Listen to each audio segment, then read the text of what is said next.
Hi, fantasy readers. This is Corinne Norton, your fellow book binger, and you are listening to the Finding Fantasy Reads podcast, where you can test out a new fantasy story every single week to find your next favorite author. Today's story is part 1 of 2, and it's filled with magic, pirates, and adventure.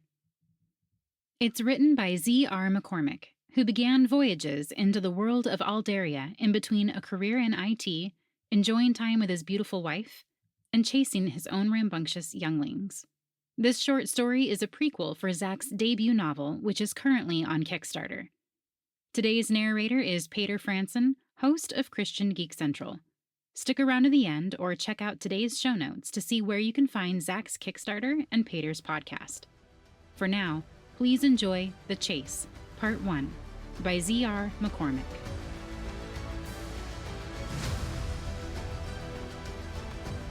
Chapter 1, The Tavern. 8 years before the mist. Are you sure? A hanging wooden sign, faded by sun and salty air, creaked in the breeze. It was the only sound save the faint crash of waves beyond the squalid shacks lining the dusty crossroads. Micah could still make out the dark letters painted on its boards.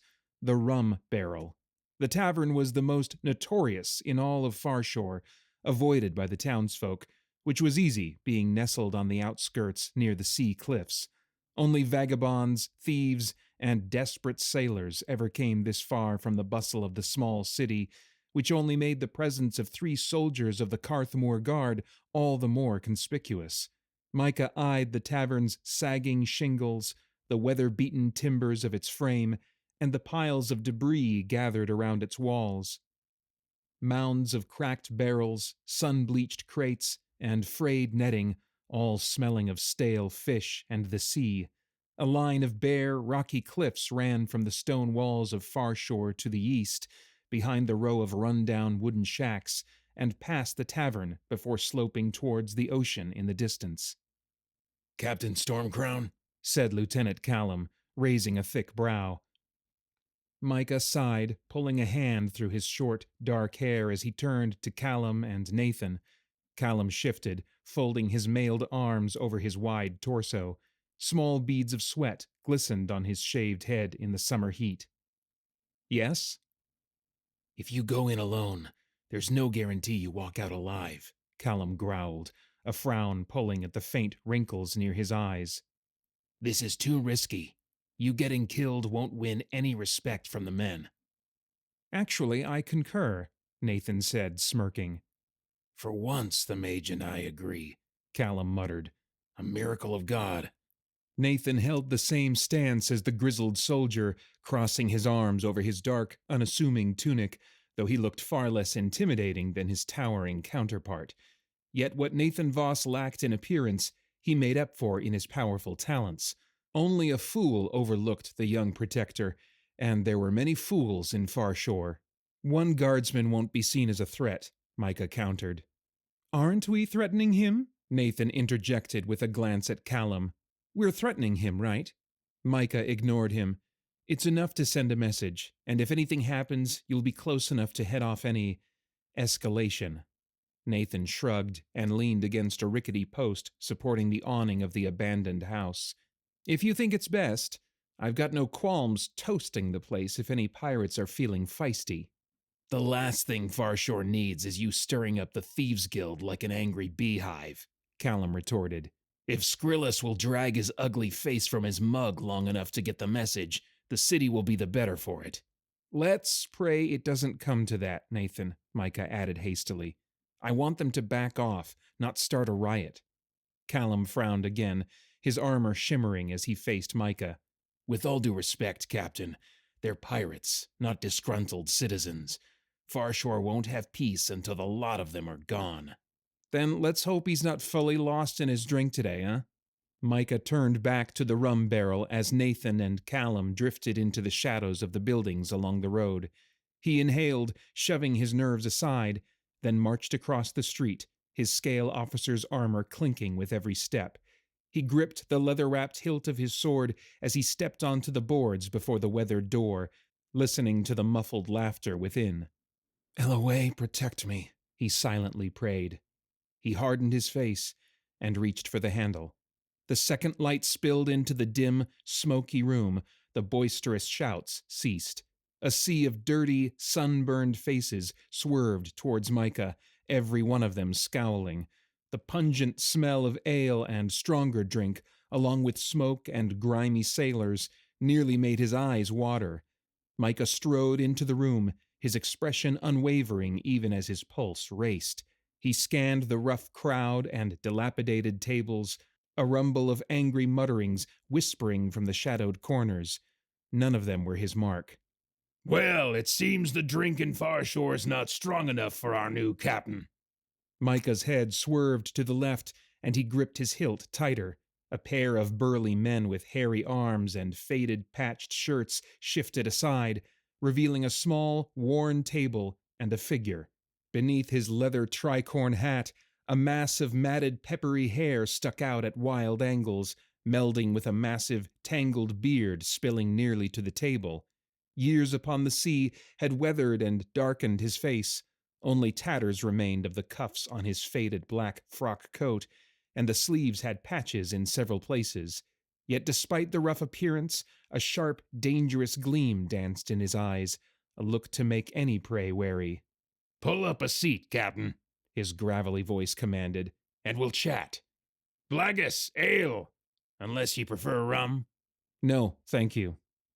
A pale, startled man behind the counter scurried towards the massive barrels at the far end. The tavern was deathly silent beyond the obnoxious clink of Micah's armor as he cautiously stepped towards the table. The old pirate grinned as Micah inched into the wobbly seat, revealing rows of his blackened and missing teeth. Beside him, the hulking bodyguards sneered similarly, their fingers playing at the hilts of large daggers at their sides. The bartender shuffled to the table, shakily placing a scratched metal mug in front of Micah. It smelled sort of like ale, but he also wasn't sure if the liquid was golden or green, nor did he care to inspect it closer. So then, the man continued, to what do we owe the pleasure of our dear captain's presence in our hallowed halls? Captain Skrillex, Micah began, his voice firm, I appreciate your hospitality, but I believe we both know why I'm here. His coal-black eyes narrowed. Is that so? What do ye think, lads? He bellowed. A roar of dark laughter and growls echoed around the room. Micah forced himself not to flinch. Gunnar's raid was a step too far, even for the Thieves' Guild, he said, holding the pirate's gaze. Gunnar was a greedy fool, Skrillex growled, his gnarled hand tightening on his mug. Course he got caught. Thing is, Captain, he and the others, they're our greedy fools. Two can play at your game. Another round of wicked chuckles surrounded him as Skrillex tugged at his matted beard. Are you willing to risk the same? Is that a threat? Skrillex snarled. The bodyguards stepped closer, inching the daggers from their belts. You can still leave on your own terms, Captain, Micah continued unabashed. It's time the guild moved on from Farshore. Skrillex sat back, a smirk playing at the corners of his cracked lips. Leave? He laughed, a deep laugh as grating as the sand in Micah's boots. Sorry to disappoint, Captain, but you're not in Hillmarch anymore. You played your hand the moment your shaven mug stepped in that door. Oh? You got nothing, Cap, Skrillex scoffed. If your men had even a scrap of evidence, you'd have been breaking down the barrel's door in force. Tell me, Stormcrown, what did Gunnar and the others tell you? Silence. Skrillex grinned smugly. See? All that work of yours, right in Farshore, chasing men up and down the coast, 'tis all for naught. You've no more to stand on than that last scallywag who turned tail and fled. Micah glowered at him. You did not intimidate Captain Arnold, nor am I. That what you tell yourself? Skrillex's beady eyes gleamed in the dim candlelight as he took a swig of his drink, sending rivulets down his beard. Best face the truth, Captain Stormcrown. You've no power here. Go back to the Eastern Jewel, find yourself a pretty wife, and forget ever setting foot in Farshore. You'll thank me. Last chance, Skrillus. Don't be a fool. Skrillus leaned back, folding his ragged arms as he smiled. No, I believe it's yours. Farewell, Captain. One of the brawny pirates shoved Micah from his chair and nearly to the floor. Micah staggered to his feet as the second pushed him towards the door. The dull sound of steel grating against sheaths filled the air as wicked faces sneered at him. Micah scowled at Skrillus, still smirking at the table, then spun towards the entrance. A string of muttered taunts and curses followed as he slammed it against the rickety frame. As he crossed the street, Callum and Nathan appeared from the shadows, their worried gazes sweeping the intersection. Well? Callum pressed. Micah shrugged, and the lieutenant nodded. You tried. It could have gone worse. Thanks, I think. Hey! Nathan whispered. The three drew back against the splintered boards of the shack and peered towards the rum barrel. Micah watched as the door creaked open, revealing Captain Skrillus and his bodyguards, squinting as they adjusted to the bright sunlight. They wobbled down the other road along the cliffs towards Farshore, Skrillus's tattered frock coat twisting in the breeze. Micah glanced at Nathan. All right then, your turn. Nathan grinned. Finally. Wait, what turn? Callum hissed. What are you doing? Calm yourself, Lieutenant, Nathan whispered. Nothing so dramatic. Nathan slipped behind the row of wooden shacks in the same direction as Skrillus. After a moment, Micah watched in fascination as Nathan's thin form leapt from between a pair of boarded-up houses and silently onto the roof, almost 2 stories above. Then he disappeared, following the line of buildings as they steadily grew towards Farshore. Micah stifled a grin at the lieutenant's gaping jaw before the man snapped it shut. Callum rolled his eyes. Protectors. Chapter 2. Plans. Micah raised his sword, shifting from one foot to the other as the man rolled his shoulder, lifting his own dulled sparring blade with a slight wince. With a low growl, the soldier lunged, lashing out at Micah's side. Micah leapt back, the steel swiping fruitlessly through the air before launching himself at the man. The bitter peal echoed across the yard, swords meeting like a flash of lightning.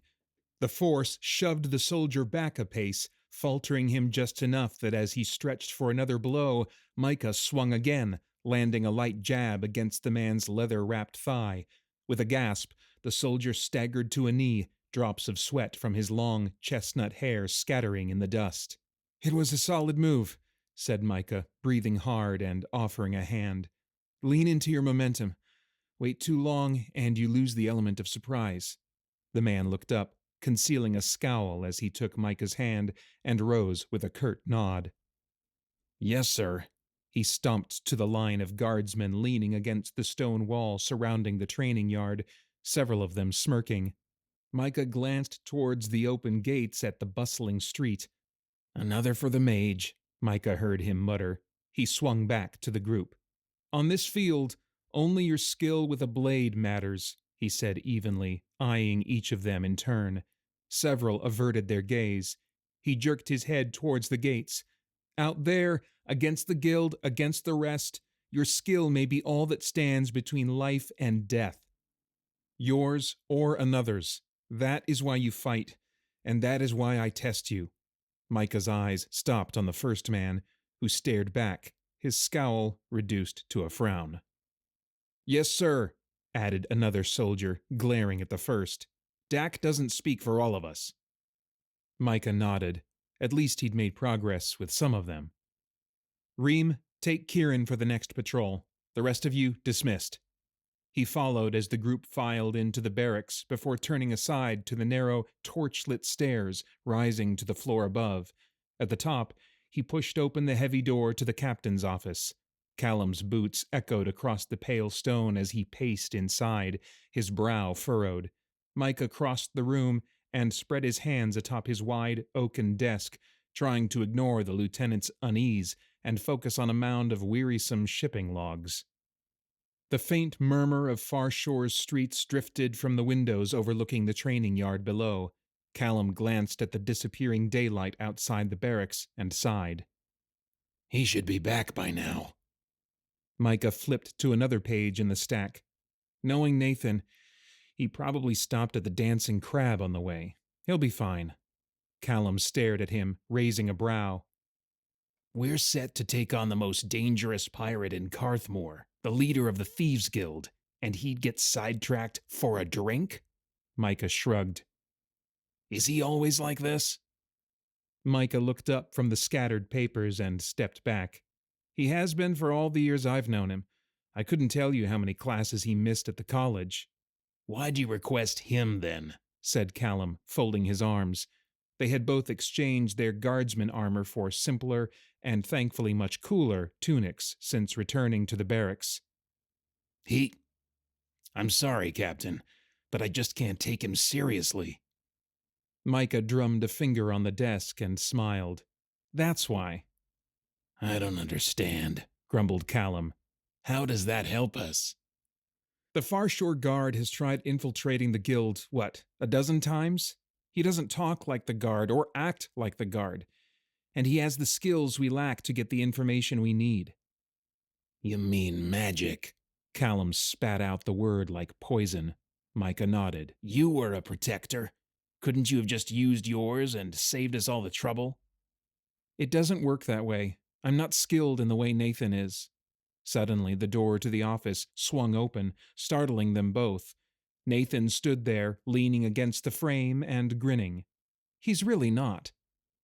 How long have you been there? Micah asked as the mage sauntered over to one of the wooden armchairs across from him. Nathan plopped down, resting his mud-stained boots on the edge of the desk. Long enough. The lieutenant's pacing was so loud I could hear him from the mess hall. Callum scowled from his spot near the windows. What did you learn? Micah really was terrible, Nathan continued, seemingly oblivious to the question. You should have seen him try to light a campfire. Micah shook his head. Fire never was my strong suit, or alteration for that matter. We're each given our own affinity, however LOA chooses. Which is why you roped me into this, Nathan replied breezily. But really, I'll side with the lieutenant here. Count that as miracle number 2 today. He smirked at the still scowling soldier. You were always better with water, and now you literally live beside an unlimited supply. Why haven't you just typhooned that poor excuse for a tavern and been done with the guild? It would have made Barian a lot happier than taking me from Starkhaven, too. While I appreciate the confidence, said Micah dryly, even if I had that kind of power, how do you think the men would take it? They'd probably name the barracks after you. They would doubt you even more, Callum answered flatly. Nathan glared at him. Right, Micah nodded. This isn't the college or Starkhaven. Farshore already distrusts magic, and I need these soldiers to follow me. Nathan turned back to Micah, still frowning. This is my chance, Nathan. They have to see me as their leader. The captain's right, Callum added. He's done a good job picking up where Captain Arnold left off and locking up some of the smaller scoundrels. But he's young and still new. He turned to Micah. They need to see you're not your magic, that you're one of them. Remember, for most folk, magic is still too close a reminder of the Empire's occupation and their sorcerer overlords. Nathan sighed, his hand pulling back his long black hair. I get it. Take down the pirates, no typhoon. Here I was, hoping this assignment would be more interesting. You did get a rooftop jog, said Micah. And to Callum's question, the mage raised his hands. Fine, fine. Just remember you owe me. Tailing a drunken pirate and listening in through 2 doors and a flight of stairs was child's play, really. 2? Callum stuttered, his eyes widening. How? It's been a while since I've had to amplify my hearing to that degree. I'll give you that, said Nathan, as Callum took the seat next to him. But I'm pretty sure. Who knew that grubby fisherman's store had such an elaborate setup? Lairds, Callum muttered, glancing at Micah. We'd suspected he was in league with them. Always came off clean somehow. Well, the smell sure didn't, Nathan retorted. Still, someone was there waiting for him. For Skrillex? Asked Micah. Nathan nodded, pulling his boots off the desk.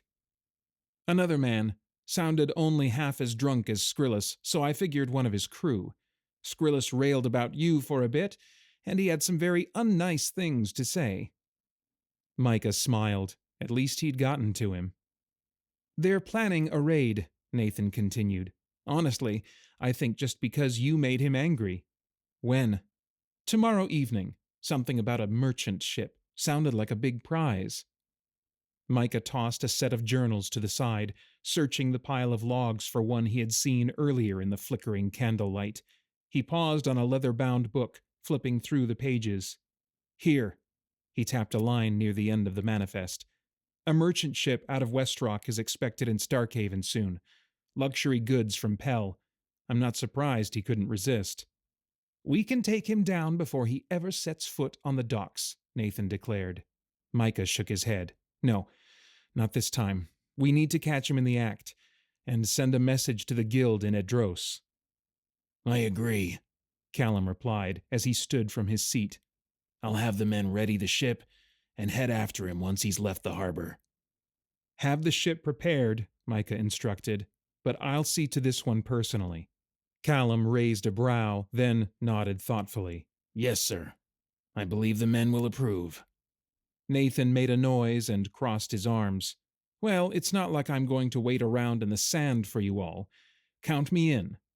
Just remember, the men need to see Micah lead, Callum warned. No magic. Agreed, said Micah. They all rose, Callum giving a quick salute before heading to the barracks below. Nathan turned to Micah with a wry grin. Maybe just a little, for old time's sake. Micah smiled. Not this time. Callum's right.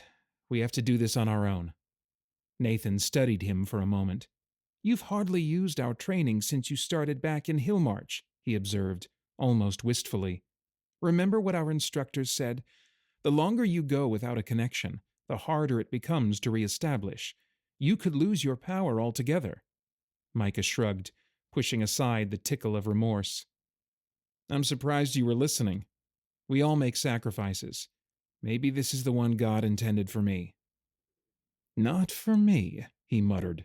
Give me Starkhaven and a rooftop chase any day. No offense. None taken. Well, said Nathan in his livelier tone, I'm off to the Dancing Crab. Let me know when the fun begins. He rambled to the door, humming a tune that faded as he disappeared. Micah sighed, taking a last glance at the manifest before his thoughts drifted to his friend's words. He had enjoyed his time at the college as a youth, even as he struggled to master his untamed magic. Yet he knew in his heart he would never be the kind of prodigy Nathan and others of his class were. Perhaps LOA really was calling him to forsake that part of his life. It would certainly make climbing the ranks of the guard easier. It was a price he was willing to pay. Right now, his men needed clarity, a leader. God, he silently prayed, staring at the gathering dusk beyond the stone walls of the office. Make me into what they need. Chapter 3. Promises. Micah crouched behind the thicket of pungent, prickly leaves, scanning the wheat field as he brushed a streak of dirt off his linen pants. He raised a hand over his eyes to lessen the glare of the mid-morning sun. Except for the rustling field, barren cobblestone well, and hilly forest in the distance, there was nothing. Where is she? He waited a moment longer, debating whether to break his cover and head for the large stone house just beyond the cliffs. He had to see her, regardless of the consequences. Just as Micah stood, a woman rounded the dusty cliff, heading for the well. Long, dark hair flowed past her shoulders, concealing her delicate face. Her cream and blue dress swayed in the breeze, the edge flapping around the wooden bucket at her side. Micah's breath caught as he settled back into the brush, waiting until she had set the bucket down beside the winch. He cupped his hands, letting out a soft, bird-like whistle. The woman straightened and spun in his direction. A wide smile broke across her gentle lips as she hurried towards him, leaving her chores behind. Micah's heart fluttered as he rose, and her bright chestnut eyes met his. Without a word, the pair slipped further into the wood. They came to a small grove, daylight streaming through the thick canopy where an aged trunk spread across the springy turf, half covered with moss. The air was warm, though not unbearable, and filled with the scent of pine sap from a thick cluster on the grove's edge. She grabbed his hand, tugging him towards the massive web of roots stretching from the fallen oak towards the sky. Micah grinned, pulling himself up into a small nook atop the trunk's base before she stepped onto the large rock beside it and clambered up next to him. "Where have you been?" she breathed, nestling closer to his side. Micah threaded his fingers with hers, meeting her expectant gaze. A hint of relief played at the edge of her expression, sending a pang of guilt through him. "I'm sorry, Eliza," he replied. "I should have come sooner, or sent word. I didn't mean to worry you." Eliza nodded. "The whole town knew the moment the guard hauled Gunner's crew in, but no one seemed to know anything about you." "It's been chaos since then," he explained. "I've barely had time to sleep, trying to keep the momentum. Plus, I figured my face was the last your father would want to see, at least not yet." She lowered her eyes. "He'll come around. It's just, there's a lot on his shoulders right now, and he wasn't ready to learn about your, you know." Micah squeezed her hand, resting his temple against her soft hair. They were still for a moment, only the lively tune of songbirds and a faint breeze in the leaves drifting through the clearing. Micah took a deep breath. "There's something I have to do." Eliza sat up, scrunching her brow. "Something big is happening tonight," he continued. "If we're successful, it'll help all of Far Shore and your father." "It's the guild again, isn't it?" she mumbled, extracting her hand and rubbing her arms.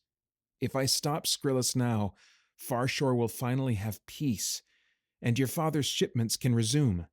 Eliza sighed, strands of her dark hair twirling around her slender shoulders. Sadness hung in her eyes, and her lips trembled, as if she were on the brink of tears. "And what if you don't come back?"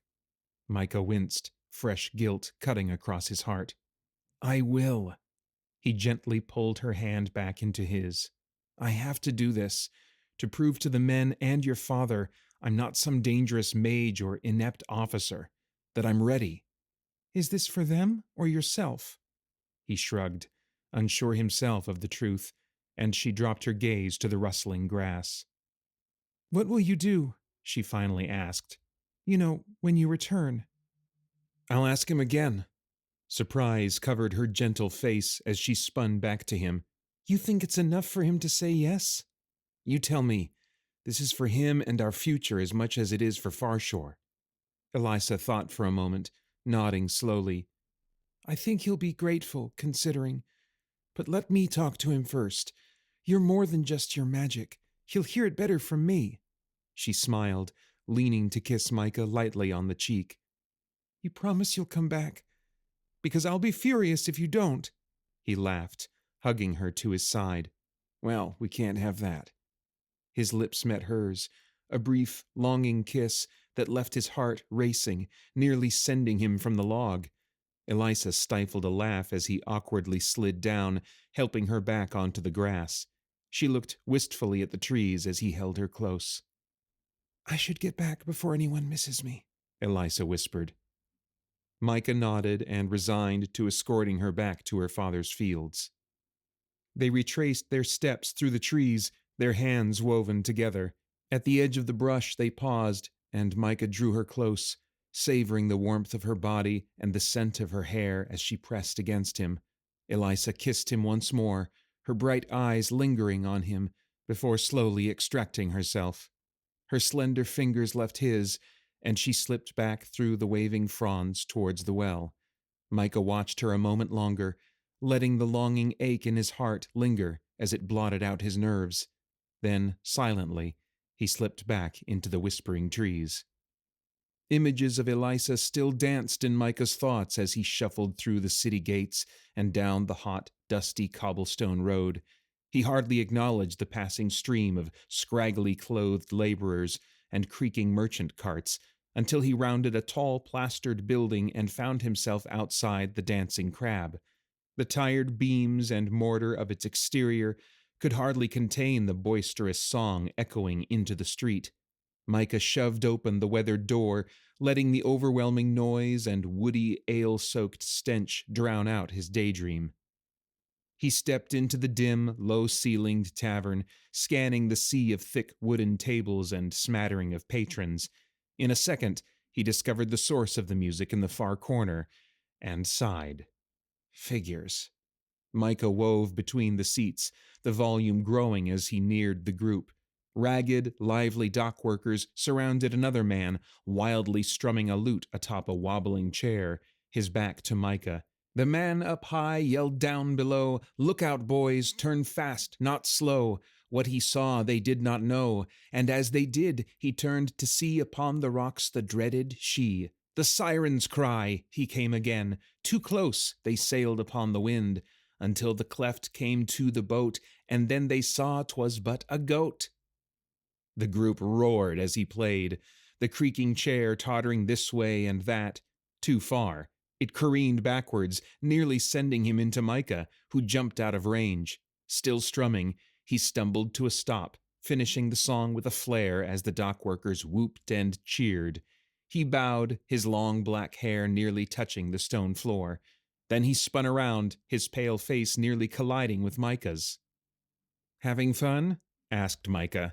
Nathan shrugged, still wearing his wild grin. "You know, if this protector thing doesn't work out, I think I'll be okay." Micah rolled his eyes as Nathan reached for a mug and drained its contents. "Fancy another go?" Nathan turned back to the group. "What do you say, friends? Let's see what our captain's made of." Hoots and whistles rose from behind the mugs as Nathan glanced back at him, his teeth gleaming. Micah shook his head, his arms crossed over his leather vest. "Later, we've got work to do." "Alas, fair friends," Nathan called to the onlookers, "you must go on without me. God bless your merriment." The group cheered, many raising their drinks as Nathan returned the lute to a table, somehow with all its strings miraculously attached. He grabbed a random mug from a table as the pair wound back towards the door, slipping towards the bright daylight as another patron shuffled into the gloom. Micah strode towards the lamppost at the street corner, turning back only once he reached it. Nathan ambled after him, oblivious to Micah's stare. The mage breathed deeply as he sauntered up, casually watching the passers-by on the streets before focusing on Micah. "Well?" "Well," Micah repeated. "It's time." Nathan's face brightened. "Ah, Skrillus, how much better he'll look with fireballs blasting apart his quarterdeck." Micah smirked. "No magic, we promised." "I guess today's fun is over then," Nathan said with a frown. "Very well, Captain, sir. Onwards to misery. I mean, miserable Skrillus." Micah resisted the urge to shake his head as he led them further into Farshore, towards the city barracks. Everything rested upon tonight. The Thieves' Guild in Carthmore, his career, his love. "God," he pleaded, glancing towards the clouds, "be with me."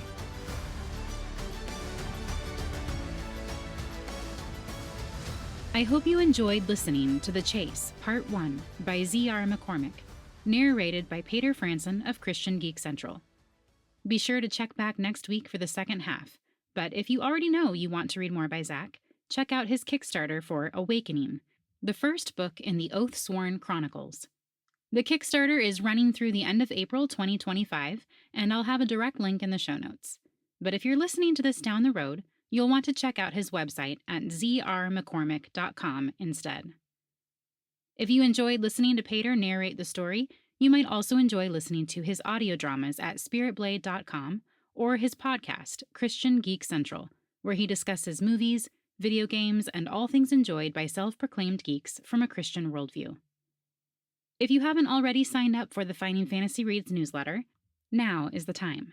Each week you get an email letting you know what episode has been added, but I also include links to deals on audiobooks, new releases, and freebies from our featured authors, as well as anything else that I think might interest someone who enjoys fantasy audiobooks and short stories. And with the awards coming up in the near future, It's a great way to make sure you have the opportunity to vote, because the link will be sent directly to you. Did I just sneak in an announcement that Finding Fantasy Reads Awards are returning? Why, yes. Yes, I did. More to come on that in the future. Thank you all for listening, and happy reading.